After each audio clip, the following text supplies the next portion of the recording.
নমস্কার বন্ধুরা, নতুন একটা দিনে তোমাদের সামনে চলে এলাম। দেখো, আমি পূজা পালদাস ফ্রম ইন্ডিয়া থেকে। আজকের ওয়েদারটা দেখো কেমন অন্ধকার হয়ে এসছে। এটা সকালবেলার ভিডিও। তো সকালবেলা যাচ্ছিলাম বাজার করতে, শরীরটা একেবারে খারাপ ছিল। তো চলে এসেছি চাম্পাহাটিতে। দেখো এখন একটু একটু বৃষ্টি পড়ছে, রাস্তাটা দেখলেই বুঝতে পারবে। আর ওখানে বড়মশাই রাখছিল গাড়ি। আর তারপরে চলে এলাম বাজারে এসে বাজার করে নিয়েছি অনেক কিছু। তো বেশি কিছু দেখাতে পারলাম না। আর এখানে ছিল আম কিনছিলাম। তো এই যে আম কিনছিলাম, ফল দোকানটা দেখাচ্ছিলাম। আর এখানে একটা বড়মশাই আমার জন্য তরমুজ নিচ্ছিল। আমি তরমুজ খেতে ভালোবাসি, কিন্তু বড়মশাই ভালোই বাসে না। তো এই যে তরমুজটা কেটে দেখিয়ে দিচ্ছিল লাল হবে কি না। আর দেখো তো বন্ধুরা, কি সুন্দর বাজারটার ভিতরে। আজকে একটু ঠান্ডা ঠান্ডা ছিল বলে খুব ভালোভাবে বাজার করতে পেরেছি, বুঝলে বন্ধুরা। কিন্তু আজকে আমার শরীরটা একদমই খারাপ ছিল। এই যে বাজারের ব্যাগটা ঢুকিয়ে নিচ্ছি, আর একটা ব্যাগ আমি একটা দোকানে রেখে দিয়ে এসেছিলাম। এখানে টমেটো নিচ্ছিলাম, এই যে টমেটো নিচ্ছিলাম। আর এই যে বাজার করে চলে এসেছি বাড়িতে। দেখো কি কি বাজার করলাম। আর এই যে এইটা একটু নতুন নিয়েছি, ওটস। তো এই যে দেখো, আর এই যে সব রকম বাজার, পটল, টমেটো, কুমড়ো, আম, তরমুজ। আর এটা কি বলো তো তোমরা, এই যে এটা কারা কারা চেনো আমাকে একটু জানিও তো। আর এই যে তরমুজের ভিতরটা দেখো কত সুন্দর লাল টকটকে হয়েছে, খুব সুন্দর লাগছিল।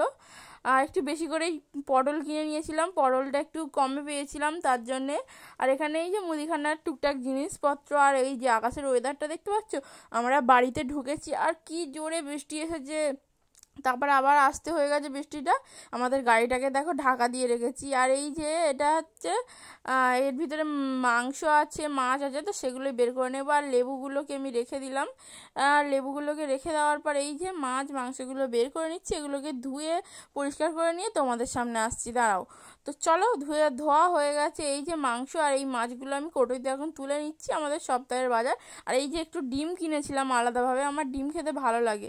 আর এটা কি তোমরা চিনতে পেরেছো বলো তো? আর এইটা হচ্ছে তালের শাঁস। আমার তো খুব ভালো লাগে, দারুণ খেতে লাগে তালের শাঁস। তো আসার সময় দেখলাম 3-4টে জায়গায় বিক্রি হচ্ছে, তো আমরাও কিনে নিলাম আসার সময়। এই যে তালের শাঁস, দারুণ নরম ছিল। তো এগুলো ছাড়াতেই সমস্যা, কিন্তু খেতে কি যে ভালো লাগে। আর আমার বড়মশাই ছাড়াচ্ছিল। তারপর আমি এই যে সেইমাত্র রান্না বসিয়ে দিয়েছি, বুঝতেই পারছো আস্তে আস্তে বেলা হয়ে গেছে। ভাত হচ্ছে এখানে, আর এখানে মাছটা ভাজছিলাম। তো এখানে পটল ভাজা রেডি হয়ে গেছে, মাছের মাথা দিয়ে চচ্চড়ি হয়ে গেছে। এই যে এটা কুমড়ো, পুঁই শাক দিয়ে চিতল মাছের মাথা দিয়ে চচ্চড়ি হয়েছে। তারপরে হয়েছে এই যে মাছটা ভাজছিলাম, মাছ আর মাছের ডিমটা ঝাল করেছি। আর এখানে চিকেন, লাল লাল ঝাল ঝাল চিকেনের তরকারি হয়ে গেছে। তারপর এখানে একটা আম কেটেছিলাম আর একটু লেবু কেটে রেখেছিলাম, গন্ধরাজ। তো আমার তো খুবই ভালো লাগে। আর এতে ভাত রয়েছে, সবই রেডি হয়ে গেছে। আজকে খেতে খেতে অনেকটাই দেরি হয়ে গেছে, কি আর বলবো। এই যে থালাটা রেডি করে নিলাম তোমাদের সামনে। ভিডিওটা কেমন লাগলো তোমাদের একটু জানিয়ে দিও। লাইক, কমেন্ট, শেয়ার, সাবস্ক্রাইব করে দিও। ধন্যবাদ, টাটা, বাই বাই।